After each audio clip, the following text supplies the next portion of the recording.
Islamabad United की दो strength और एक वीकनेस। स्ट्रेंथ ऐसी जो इन्हें पीएसएल में भरपूर चमका सकती है, लेकिन वीकनेस ऐसी जो इन्हें तिगनी का नाच नचा सकती है। तो बगैर टाइम जाया किए सीधा पॉइंट्स पे आते हैं। सबसे पहले स्ट्रेंथ नंबर 1 वो है इनके अन्य बैट्समैन यानी Alex Hales, Colin Munro, Jordan Cox और आदम खान, मेरा कुपलू आदम खान। ये ऐसे बैट्समैन है जो थोड़ी देर अगर रुक जाए ना, एलेक्स हेल्स को भी आपने देखा है, वो बहुत ज्यादा तमीज से बैटिंग नहीं करता। वो थोड़ी देर खड़ा होता है, उसको बॉल समझ आ रही होती तो पेलना शुरू कर देता है, नहीं समझ आ रही तो घर चला जाता है, टाइम जाया नहीं करता वहां पर। कॉलिन मनरो भी इसी तरह, वो भी बॉलर को बहुत ज्यादा इज्जत नहीं देता, बस देख के ठोक देता है, या वो चला जाता है या बॉलर चला जाता है। फिर आदम खान का तो आपको सबको पता है, पिछले पीएसएल में इसने कुछ मैचेस ऐसे थे जो अकेले अपने दम पर जितवाए थे। देखो इंटरनेशनल में नहीं चलता तो नहीं चलता ना, हर काम थोड़ी करेगा बेचारा कुबलू। इस्लामाबाद वालों को पता है हमारा आदम कहीं और चले ना चले, पीएसएल में लाजमी चलेगा, तो इसलिए वो इसकी रोटी का भरपूर ख्याल रखते हैं। तो इनकी ये जो हिटर्स है ना, इनमें से किसी एक बंदे की भी फॉर्म लगातार रहती है या एक दो बंदों की, तो इनमें ऐसी काबिलियत है कि ये अकेले दम पर छक्के चौके लापा करके थोड़ी देर में मैच खत्म कर सकते हैं। तो ये इनकी बहुत बड़ी स्ट्रेंथ और मेरे हिसाब से यही है इनकी स्ट्रेंथ नंबर 1। इसके बाद स्ट्रेंथ नंबर 2 है इनकी टीम में नसीम शाह और इमाद वसीम का आ जाना। भाई देखो, नसीम शाह से लोग प्यार करते हैं, लेकिन इमाद वसीम से अनफॉर्चुनेटली कुछ वजह हैं, जो रिटायरमेंट वगैरह भी उसने लिया, कुछ कंट्रोवर्शियल बेचारा बातें कर देता है, उस वजह से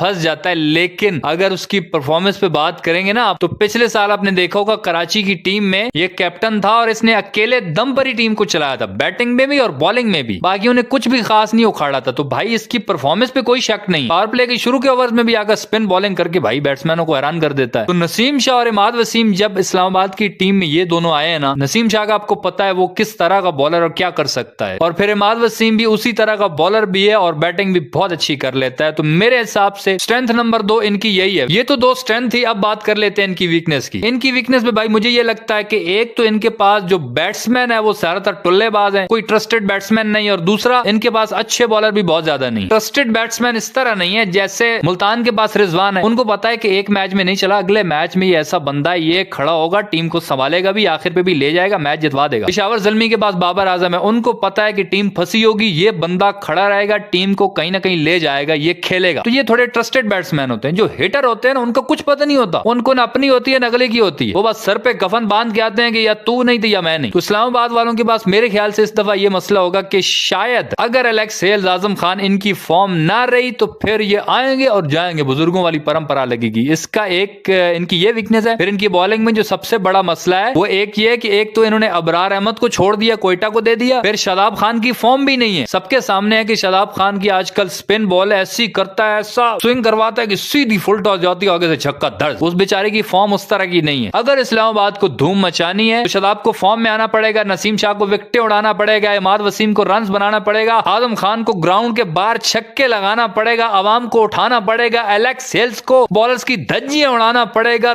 तब इस्लामाबाद यूनाइटेड इस पीएसएल में छा सकती है। मेरे हिसाब से ये थोड़ी बहुत स्ट्रेंथ वीकनेस थी जो मैंने आपको बता दी, आपके हिसाब से अलग भी हो सकती हैं। जो भी हो भाई, अपनी राय का इज़हार कमेंट्स में कर देना। वीडियो थोड़ी सी सही लगे तो बस थोड़ी सी लाइक कर देना, और यूट्यूब चैनल छक्का मार को सब्सक्राइब करके साथ घंटी को टन करके ऑल पे क्लिक कर देना, ताकि क्रिकेट की दिलचस्प वीडियोस आप तक पहुंचती रहे।